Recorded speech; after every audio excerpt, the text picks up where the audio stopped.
that for some reason there's no other way to get this done properly without having some lack of information possibly. That's a whole big issue in and of itself. And then, is this research going to benefit the people that are involved in it or not? Maybe it's not, and we shouldn't be trying to oversell any of it.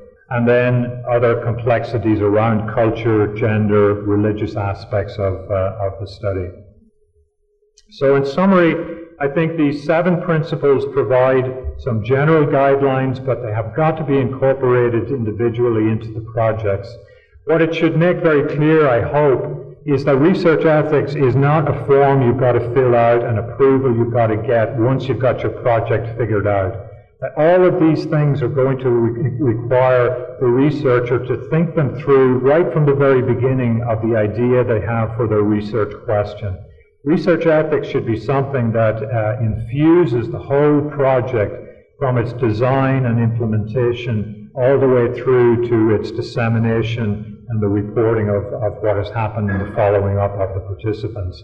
And I think that's been the key thing that has sadly been neglected over the last few years as research ethics has become more a regulatory issue and an approval process rather than what it was initially envisioned as by Beecher and others as something that really led to the shaping of researchers who were ethical, who valued the ethical principles and allowed them to shape their character themselves and also the projects that they were involved with. These sorts of ethical dilemmas are intensified by disasters. They raise huge challenges.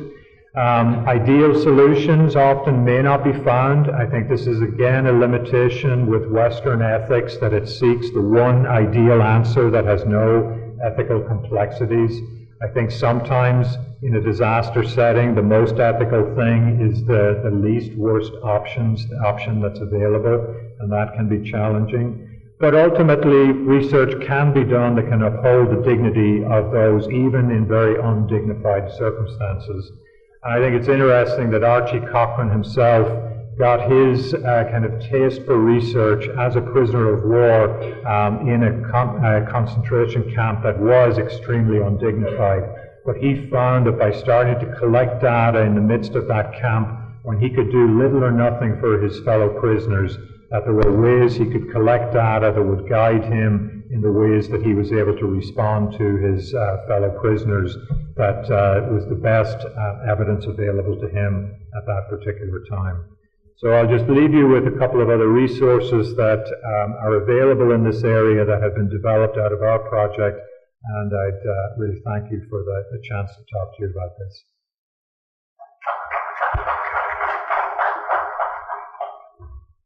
Thank you very much indeed. And so what we'll do now, so thanks to Donald for highlighting some of those challenges around the generation and of the new research. We've got an opportunity now for people to ask questions, either in relation to EvidenceAid and the need for the sorts of evidence EvidenceAid is trying to bring together, the issues around ethics. So it's just an opportunity for people to ask questions if they wish to ask questions. Then we're going to break for lunch. During the lunch break, from 1 o'clock till 1:30, there will be a session which is in one of the meeting rooms if you go outside, and it's on the right-hand side that Dominic Mellon is going to lead, which is a brainstorming session about mobile applications for EvidenceAid. We're not expecting everybody to go along to that. It's just an opportunity. If you have a particular interest in that, then that's going to start at 1 o'clock. We'll come back again at 1:30 for the main plenary sessions after lunch.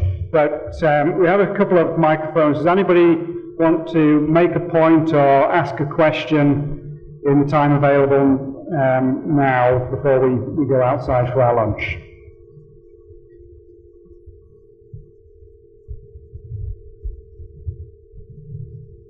I'm looking at there's question. Claire, who's monitoring the Twitter feed, I think may have a question that's come in over Twitter. So we'll take this one, see if it stimulates anyone else to ask something from the audience. If not, we'll deal with this one and then go for our lunch. Yeah, hi, this one. Is that working? This was events in Australia to say if we need to think beyond science and randomized controlled trials and disasters, should we have a larger focus on social science research?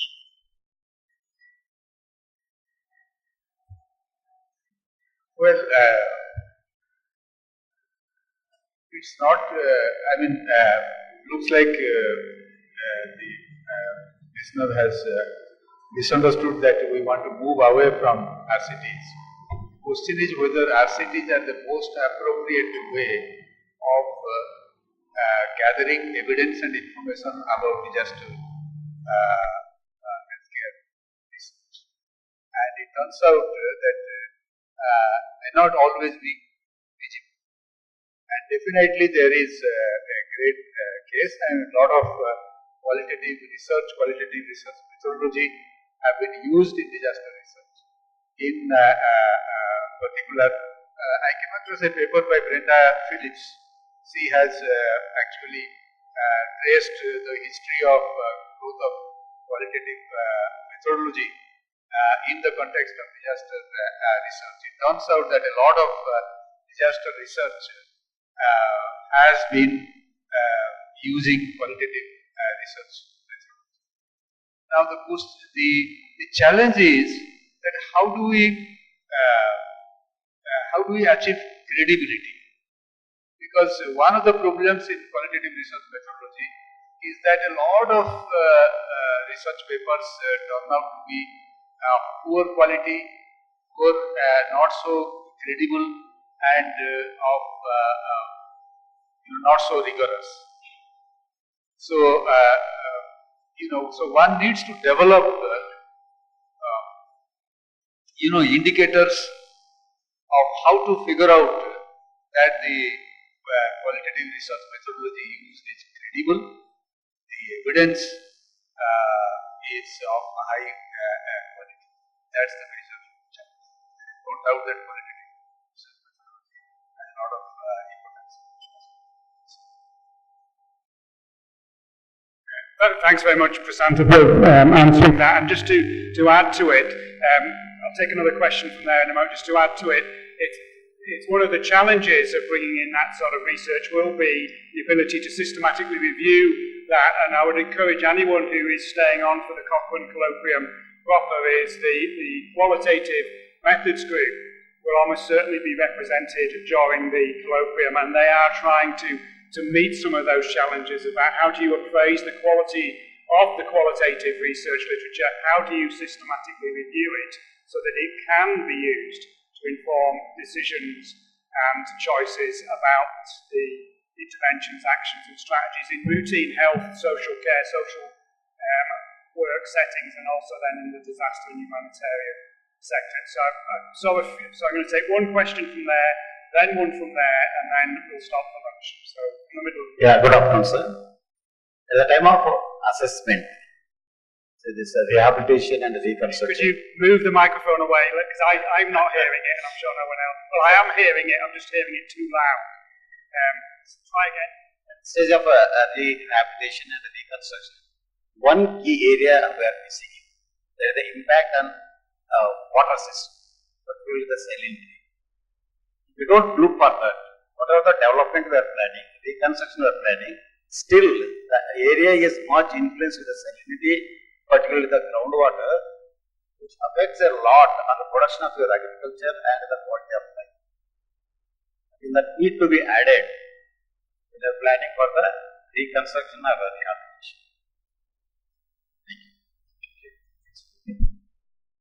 Do you want to respond to that particular point, or is something else? Okay. Question from over there. Question or comment? I was going to follow up on the qualitative. I'm really happy to hear context come up in several talks. I haven't really heard realist reviews mentioned yet, but it's hard to think that they won't eventually play a role as we try to navigate this complex environment where there is a trust in the evidence that's not done in those settings. So the question is, what is going to be the method that's going to bring some trust into this process? Okay, I'll respond briefly to that. In terms of the potential role of the realist review, the realist synthesis approach, certainly, so the evidence aid position would be to look for reviews of the research where the reviews are robust and reliable. I think one of the challenges on the realist reviews will be we need to see more of them. They're very rare compared to the more regular systematic review approach, and I completely take the point that there is an issue of trust and robustness and reliability of the reviews that evidence aid would be highlighting, and that people in the field need to feel that those reviews are useful and applicable. I think there is a lot to learn from the realist review approach, but in terms of the quantity of realist reviews, there are very few, even in regular health and social care. I think there was another hand over there. Yeah, my name is Vikrant. I work for Square India, and I'm coming from the coordination of flood response in yesterday. And it's interesting to look at the evidence-based research. From my experience, can we have more real-time research? Generally, we come across a lot of post-disaster research, but real-time research can help decision makers take decisions in response situational situations.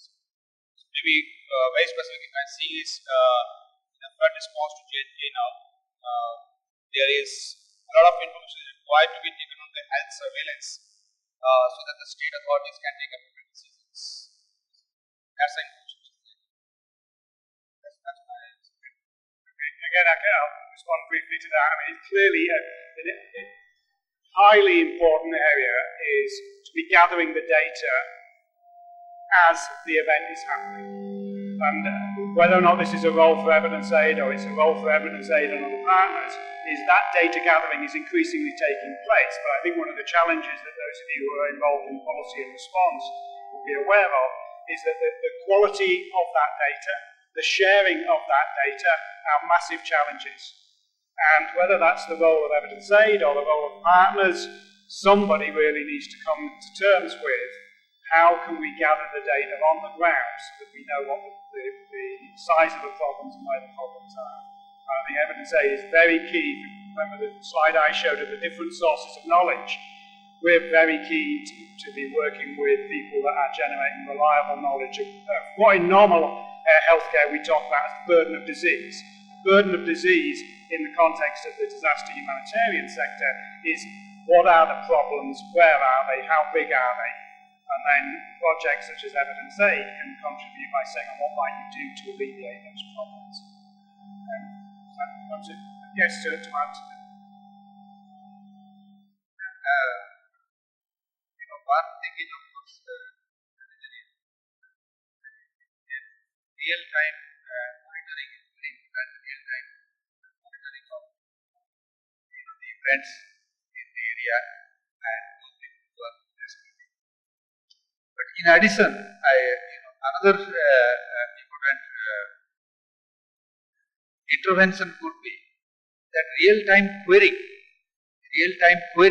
of, let's say, evidence aid database, or which was not available when, let's say, I was managing disaster, responding to disaster situations in the field, but I can draw upon my experience of similar situations there where as you are managing or responding to relief and rehabilitation work in the field on a day-to-day basis, morning to evening, you come across many questions. There are carcasses, how to dispose them out. There are dead bodies and what to do with them. And like that, is this water safe to drink or not? How do I know? Or like that. And one of the important force multipliers that in my experience I came across was communication infrastructure.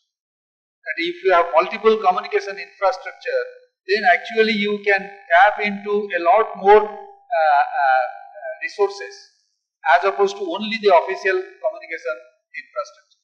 For example, usually we used to mobilize ham radio in addition to the police VHF, in addition to the landline telephone system. Those days we didn't have mobile telephone. And particularly the ham radio people, they would come into this kind of, they have an international perspective. They are talking to. So we could actually collaborate, EvidenceAid could collaborate with ham radio volunteers, and they could be taught that if somebody out there in a disaster situation is asking a question, usually if I am a manager, I go to my ham radio guy and ask him, hey, can you find out is there an answer for this anywhere in the world?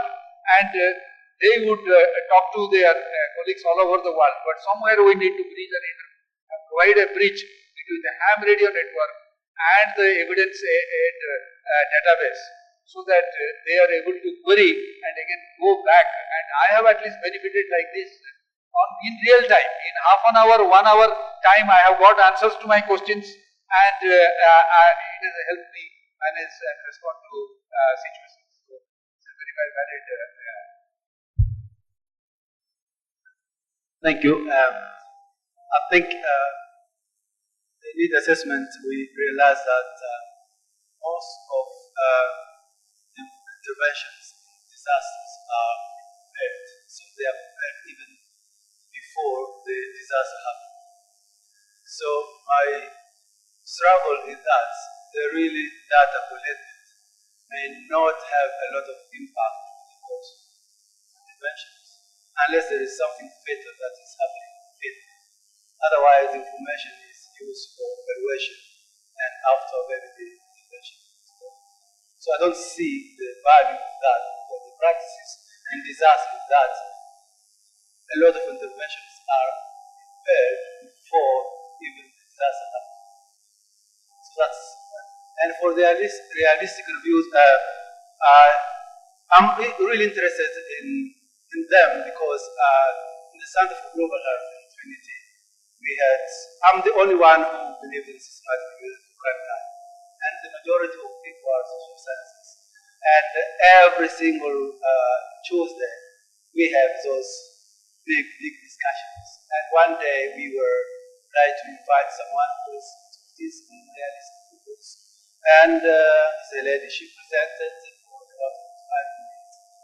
But what I really identified in her presentation is that you can't replicate realism. It's very, very related to individual ability to collect data, to make assumptions. And it's very, very difficult to compare the quality of systematic review crime time. That's one report. But what's the advantage for realistic review is one of them is that it will help to